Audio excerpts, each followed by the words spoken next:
Queridos irmãos e irmãs, nesses dias estamos lendo e meditando nas primeiras palavras das Sagradas Escrituras, o livro do Gênesis, que traz as grandes interrogações da existência do ser humano.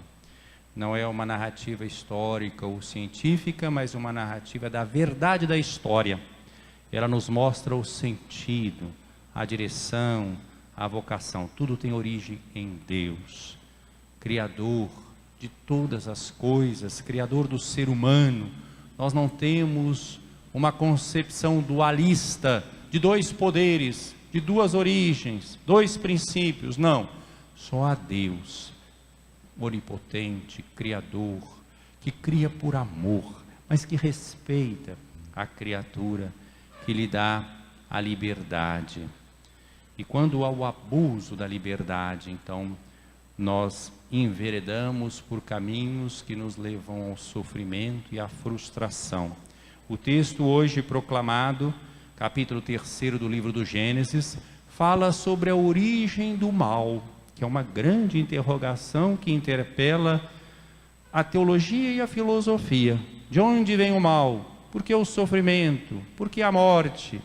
A vida depois da morte? Como ficamos? Então aqui nós vemos que o mal tem origem, evidentemente, não em Deus, não na criação que é boa, não é dualista, mas tem origem no mau uso da liberdade do ser humano. O pecado é sempre errar o alvo, é usar algo de bom que Deus criou na direção errada, é a corrupção do bem, é a ausência do bem. Isto é que é o mal, isto é que é o pecado. Então nós vemos essa situação narrada aqui, desta forma, com esta roupagem literária. Nós vemos a lógica da tentação. Vejam aqui, a serpente representa justamente a voz sedutora do mal, mais astuto de todos os animais. E essa voz astuta, essa voz enigmática que está por trás de toda a tentação, diz ao ser humano: é verdade que Deus vos disse, não comereis de nenhuma das árvores do jardim? Vejam que o mal começa com uma mentira. Não é verdade isso, mas começa afirmando uma mentira, que vai lançar uma suspeita sobre o nosso relacionamento com Deus. Será que Deus é bom mesmo? Será que Deus quer mesmo o meu bem? Será que não é melhor eu mesmo buscar a minha felicidade, a minha realização? Será que Deus não está colocando limites para mim? Olha que nós fomos criados à imagem e semelhança de Deus. Nós somos da Adamá, como nós ouvimos nesses dias passados, comentando os outros textos do livro do Gênesis, da terra, mas nós recebemos o sopro divino. O nosso olhar aponta para a transcendência. Então nós temos uma imagem, somos uma imagem e semelhança de Deus, portanto temos uma referência absoluta a Deus. Mas a tentação quer justamente nos destacar de Deus e nos apresentar uma falsa concepção da nossa autonomia e da nossa liberdade. Parte de algo que é bom e nos desorienta, nos orienta na direção errada. Até que a mulher se saiu muito bem nesta primeira tentação, respondendo: do fruto das árvores do jardim nós podemos comer, mas do fruto da árvore que está no meio do jardim, Deus nos disse: não comais dele, nem sequer o toqueis, do contrário morrereis. Então já começa desmascarando a mentira da primeira tentação. Mas o inimigo do gênero humano é astuto. Então vai justamente atrair o ser humano com um desejo que nós temos de imortalidade, não é verdade? Ninguém quer morrer. Ninguém quer morrer. Todos nós queremos viver para sempre. Todos nós queremos ser imortais, não é verdade? Então o inimigo do gênero humano vai justamente dizer: não, vós não morrereis. Mas Deus sabe que no dia em que dele comerdes, vossos olhos se abrirão e vós sereis como Deus, conhecendo o bem e o mal. Vejam que quantidade de tentações. O inimigo do gênero humano está falando da imortalidade que nós desejamos, está falando da gente ser como Deus, né? Quer dizer, a gente querer tomar o lugar de Deus, ser como Deus, né? Sermos assim autocentrados, onipotentes, e conhecendo o bem e o mal, né? Então, árbitros do bem e do mal, a pretensão de controlar tudo, a recusa da criaturalidade, de sermos pessoas que são referenciadas a um Criador. E aí o ser humano é seduzido e vai comer do fruto dessa árvore, né? Claro que toda a história aqui é simbólica.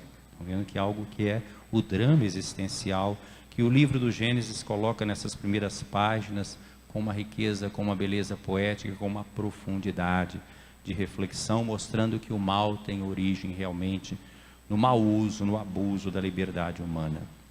E a partir daí nós vemos os frutos dessa desobediência. A desobediência significa não dar audiência. Obedire, do latim, é obedecer, é dar audiência, ouvir, acolher a palavra de Deus.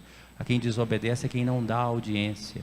A palavra de Deus é que teve a iniciativa, faça-se, e foi feito, e Deus viu que era bom. Quando nós fechamos o nosso ouvido para a palavra de Deus, então nós estamos na atitude da desobediência. E aí vem as consequências. Depois de comer desse fruto e de propagar, passar para o outro, os olhos se abriram, mas não se abriram para ver a realidade como ela é, mas se abriram para perceber a nossa fragilidade e a condição humana miserável em que nós entramos. Vendo que estavam nus, teceram tangas para si com folhas de figueira. Quando ouvir a voz do Senhor Deus que passeava pelo jardim à brisa da tarde, Adão e sua mulher esconderam-se do Senhor Deus no meio das árvores do jardim. A primeira consequência da desobediência, do rompimento da relação com Deus, é o medo de Deus. O medo de Deus. Nós não vemos mais Deus como Pai amoroso, Criador, mas como alguém que pode nos punir e castigar, como patrão, como ameaça. Eles vão se esconder de Deus. Por aí nós vemos como, de fato, toda aquela criação tão bonita que nós refletimos sobre ela nos dias precedentes, hoje ela é agredida pelo abuso da liberdade humana, que nós chamamos de pecado, e de pecado original, que não é um ato isolado só no início, mas é aquilo que se originou, é a nossa situação de pecado em que o mundo se acha, portanto necessitado de salvação. Quem não tem essa percepção, tem uma percepção ingênua da realidade. A percepção realista da realidade é que nós temos um existencial amoroso, que Deus nos criou por amor, mas temos também um existencial negativo. É uma humanidade ferida pelo pecado e necessitada de redenção. Vamos para o Evangelho de hoje, rapidamente.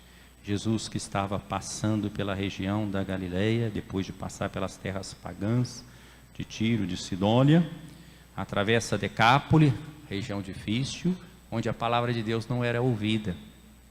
Olha a desobediência, a surdez, o fechamento. E ali trouxeram para ele um homem surdo, que falava com dificuldade. É a figura da humanidade que está fechada. O Papa Francisco tem falado de um mundo fechado, né? Primeiro capítulo justamente da Fratelli Tutti. Às vezes a história tem sinais de regressão. Às vezes a gente pensa que a história vai só caminhando progressivamente, às vezes podemos ter regressão, tem sinais de um mundo fechado que nós podemos, que precisamos enfrentar. É o mundo que não ouve a palavra de Deus. Aquele homem surdo é figura da humanidade surda em relação à palavra de Deus, por isso fala com dificuldade, por isso tantos conflitos, tantas guerras, tantas discórdias, tantos desencontros, tanta falta de diálogo. Pediram que Jesus lhe impusesse a mão. E Jesus, que não está procurando uma fama fácil, afasta-se com o homem para fora da multidão. Nós podemos aqui imaginar também os sacramentos da igreja. Os sacramentos da igreja. Batismo, penitência, unção. Jesus leva esse homem à parte, colocou os dedos nos seus ouvidos, cuspiu com a saliva e tocou a língua dele, e com a saliva tocou a língua dele. E olhando para o céu, suspirou e disse: Éfata, que quer dizer abre-te. Quem está familiarizado com o rito do batismo vai se lembrar muito bem que nós temos essa parte no rito do batismo. Depois que a criança é batizada, batismo de crianças, o celebrante toca nos ouvidos, quando não tinha pandemia, né? Nos ouvidos e na boca da criança. Agora fazemos mais à distância e dizemos: Éfata, abre-te, em aramaico, a palavra que Jesus disse. Abre-te. Abrir os ouvidos, não os ouvidos simplesmente físicos, os ouvidos do coração. O Senhor Jesus, que fez os surdos falar e os mudos, fez os surdos ouvir e os mudos falar, né? Falarem, te conceda logo que possas ouvir a sua palavra e professar a fé, testemunhar a fé. Então a cura desse surdo, mudo, é justamente figura do que Jesus veio fazer, abrir os ouvidos da humanidade para acolher a palavra de Deus e fazer com que nós recuperemos o quê? A fala correta, a profecia, né? O anúncio da novidade de Deus, de um mundo reconciliado com Deus, um mundo fraterno, um mundo belo, um mundo como espaço de encontro com Deus e de vivência do amor universal, fraterno. Abre-te, nada de um mundo fechado, um mundo capaz de diálogo, de solidariedade, de misericórdia, de fraternidade. Imediatamente seus ouvidos se abriram, sua língua se soltou, ele começou a falar sem dificuldades.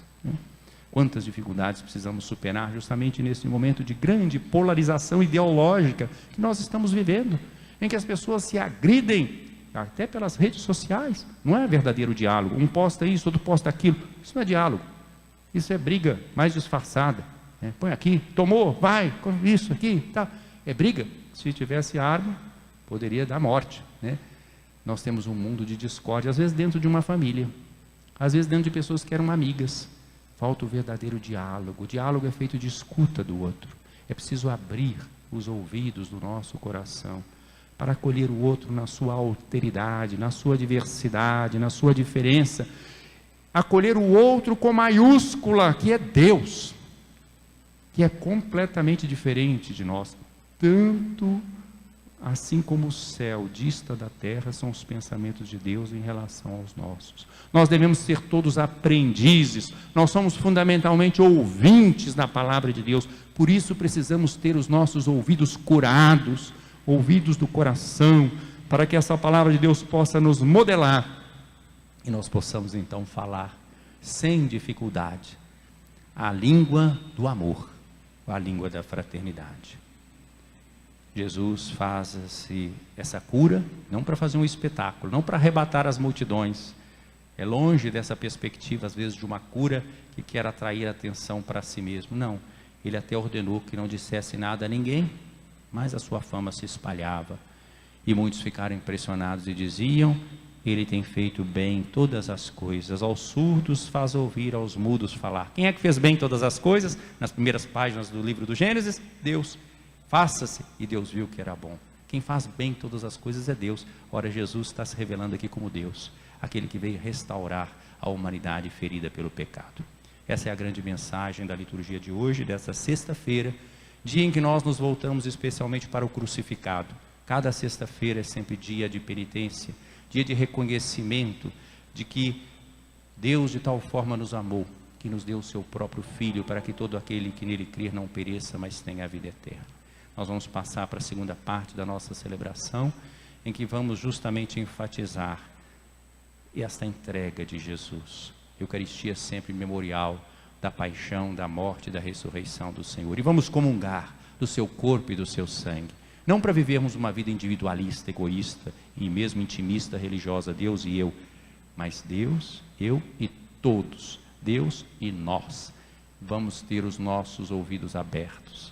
vamos ter a nossa boca capaz de falar sem dificuldade palavras de amor e de fraternidade. Louvado seja nosso Senhor Jesus Cristo.